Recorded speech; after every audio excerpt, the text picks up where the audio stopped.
La semana pasada hay un think tank, para empezar, una consultora muy acreditada que se llama GEAISA, que generalmente trasciende en la opinión pública y en la publicada por encuestas que hacen, pero ellos hacen estudios mucho más completos, mucho más amplios que las encuestas que se utilizan en lo cotidiano, en los medios tradicionales, en las redes sociodigitales, con fines de propaganda y demás. Y la semana pasada presentó el reporte de gobernabilidad correspondiente al mes de marzo de 2024. Pues revisando ese reporte hay una serie de datos muy interesantes para tratar de darle continuidad a lo que hemos venido abordando en esta mesa los miércoles contigo. Sí parte de cómo están las candidatas y el candidato, y da el dato. Pero, perdón, no se agota la discusión ahí en el reporte de gobernabilidad de GEAISA, sino que toca otros temas que por eso es que me parecía pertinente comentarlo aquí contigo. Toca otros temas relacionados con la afección o no, la empatía o no de los mexicanos con la democracia. Se mete a ver qué tanto piensan los mexicanos si el presidente va a incidir en el próximo gobierno, evidentemente en el hipotético caso que gane Claudia Sheinbaum. ¿Cómo está? Ese dato me impresionó particularmente. ¿Cómo está la credibilidad en el INE? Sobre todo en razón de los 2 o 3 estudios anteriores que había hecho GEAISA, y hay un dato ahí preocupante. ¿Qué está pensando la gente sobre la incidencia o no del crimen organizado en estas elecciones? Entonces, es un poco lo que quiero comentar ahora contigo y con tu audiencia. Vamos a partir sin detenernos ahí, porque yo creo que hay una especie de indigestión de encuestas en este momento. Sí, cómo no. Hay indigestión de encuestas. Para GEAISA dice que si las elecciones presidenciales fueran ahora en marzo, el 52% votaría por Claudia Sheinbaum y un 33% por Xochitl Gálvez, y le da un 4% a Álvarez Maínez. Anda por ahí en la diferencia de los 2 dígitos. Sin embargo, aquí va un primer detalle interesante. Un 40% piensa, un 40% de quienes votarían, ojo, de quienes votarían por Xochitl Gálvez y por Claudia Sheinbaum, dicen que pueden cambiar su decisión.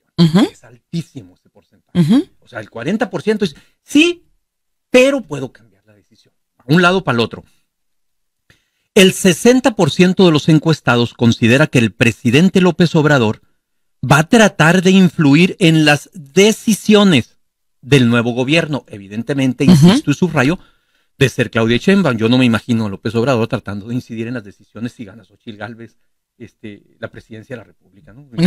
Con que no lo metan al bote, ¿no? Sí. Bueno, entonces, apenas hay un 45% de los mexicanos que consideran que es mejor un régimen democrático que uno autoritario. Y este dato es importante porque por primera vez en los últimos 2 años hay una mayoría de personas satisfechas con la democracia. Hay una mayoría de personas, insatisfechas con la democracia.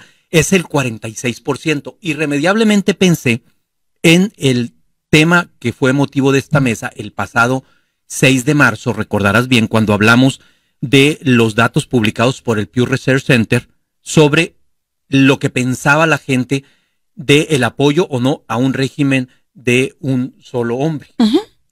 Recordarás, y voy a hacer el paréntesis para poner a colación y en contexto a la audiencia, que decíamos que el 27%, en 2017, el 27% de los encuestados apoyaban la idea de que el país fuera gobernado por un líder fuerte. Esto se traduce por un autócrata. Es decir, por una persona que no requiere ni de las cortes ni de los parlamentos para tomar decisiones.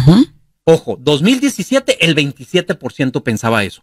Para 2023 ese 27%, subió a 50%. En ese sentido, lo que maneja GEAISA, hay de alguna manera una coincidencia, toda vez que en los últimos 2 años hay una mayoría de personas que están insatisfechas con la democracia, que es el 46%. Ahora bien, comienzan a surtir efecto los ataques a las instituciones electorales, y esto es lo que te comentaba hace un momento. Por primera vez en los últimos 3 años, más personas consideran que el INE no garantiza imparcialidad en las próximas elecciones. Hay un 46% de encuestados que considera que el INE no es garante de imparcialidad Cuando les preguntan, Gea Isa, ¿cree que el INE garantiza o no garantiza la imparcialidad en las próximas elecciones federales? Gea Isa recuerda y documenta que en noviembre del 2021, Soledad, fíjate muy bien, en noviembre del 2021, el 71% de la población consideraban que el INE era garantía.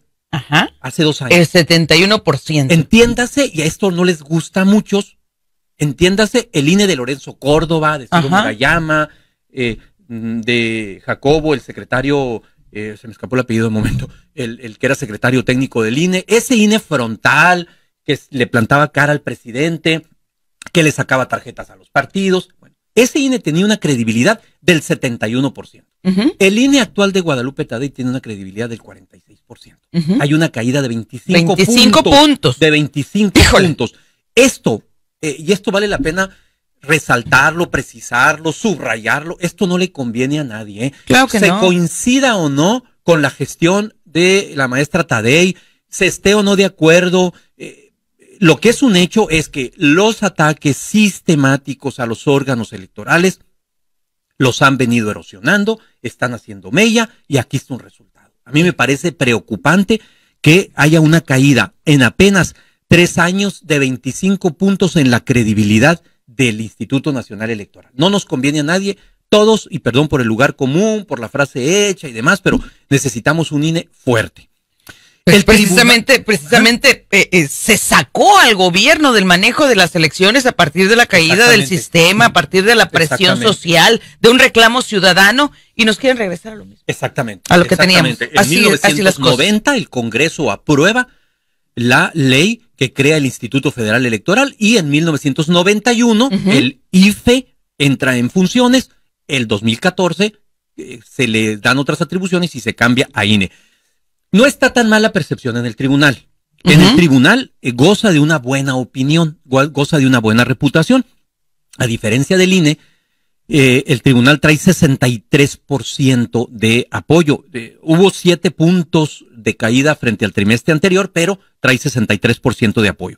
La mayoría de los ciudadanos, por otro lado, considera que seguramente va a votar en las próximas elecciones. Eso es una buena señal. Hay un 55% de ciudadanos que dicen, a Gea Isa vamos a ir a votar en las próximas elecciones. El 57% consideran que van a ser limpias, pero hay un 60% de mexicanas y mexicanos, doctora, que creen que el crimen organizado va a influir en esta elección. 60%. Digo, llevamos cuántos asesinatos políticos, ya perdimos la cuenta. Ya perdimos la cuenta. Así empezamos hace un mes las colaboraciones aquí. Iban 12, 14, andan sobre los 50, sí. Cosas así. No, y asesinatos políticos. Ajá. Y la fea cifra que Sonora fue uno de los 2 estados que más muertes reportó el día de ayer, 9. Exactamente. Sí. Bueno, por otro lado, el reporte de Gea Isa subraya que el 46% votaría hoy por Morena si hubiese que elegir diputados federales, versus un 23% que lo haría por el PAN y un 8% que lo haría por el PRI. El 65% de los entrevistados considera que la Suprema Corte de Justicia de la Nación desempeña adecuadamente su tarea. Yo creo que es un buen dato también y hay que celebrarlo y hay que defender este punto hasta donde sea posible. Esto en cuanto a las elecciones, pero, y con esto voy cerrando, hay también el reporte de gobernabilidad de Gea Isa de marzo de este mes. También considera la evaluación de políticas públicas, por eso es que es importante. Es un reporte muy completo que habla de economía, que habla de gestión de gobierno, que habla de elecciones, que habla de instituciones. Entonces, como es muy amplio, me tomé la libertad de escoger algunos puntos, 3, 4 puntitos para cerrar, sobre la evaluación de políticas públicas. Obviamente, la seguridad se mantiene como el principal problema del país y permanece en su segundo punto más alto del sexenio, con 59 puntos porcentuales, de acuerdo al reporte de Gea Isa. Es decir, el 49% de los entrevistados desaprueban las acciones del actual gobierno federal para combatir el crimen organizado. Una mayoría, el 51%, considera que el gobierno protege las actividades del crimen organizado. Es decir, entre la desaprobación y la aprobación, prácticamente se va el 100%. Por otro lado, quienes se consideran beneficiados con los programas sociales han disminuido. Todo el último año ha habido una disminución y se ubican en 52%. Es decir, ha habido una caída entre quienes se encuentran beneficiados y quienes consideran que se han visto perjudicados este último año se encuentran el 32%. Es decir, hay un 32% de mexicanos que dicen que lejos de beneficiar de los programas sociales les perjudican. Es un dato curioso, interesante, ¿no? Curioso, sí. Y finalmente, quienes creen que la corrupción en su estado es mayor respecto a hace 6 años, tuvo un incremento de 11 puntos porcentuales frente al trimestre anterior. Su tercer punto más alto en este sexenio con 33 puntos porcentuales. ¿Cómo la ves? Con relación al trimestre anterior. Así es. Sí. Híjole. Pues, doctor, ¿cómo traes datos y cómo traes carnita, caramba? Creo que vamos a tener que ampliar la sección. No, pues tú dices, ya te dije. Si ya dijo. Hablar con el gerente. Hablamos. Eduardo. Oye, muchas gracias. No, gracias, Jesús. gracias. Valiosísimo el material que traes y yo aprecio mucho el tiempo que dedicas para reunirlo y compartirlo con nuestra audiencia. El próximo miércoles me comprometo que comentemos, y aprovechando que va a ser Semana Santa ya, un libro muy interesante que acabo de terminar que se llama El daño está hecho. No les voy a decir más. Que cada quien saque sus propias conclusiones. Venga, pero pues. El libro se llama El daño está hecho. Muy bien. J. Moreno Durazo es en Twitter. Allí mismo. Sí. O en X, pues. Así es. Gracias, doctor. 12:13, volvemos.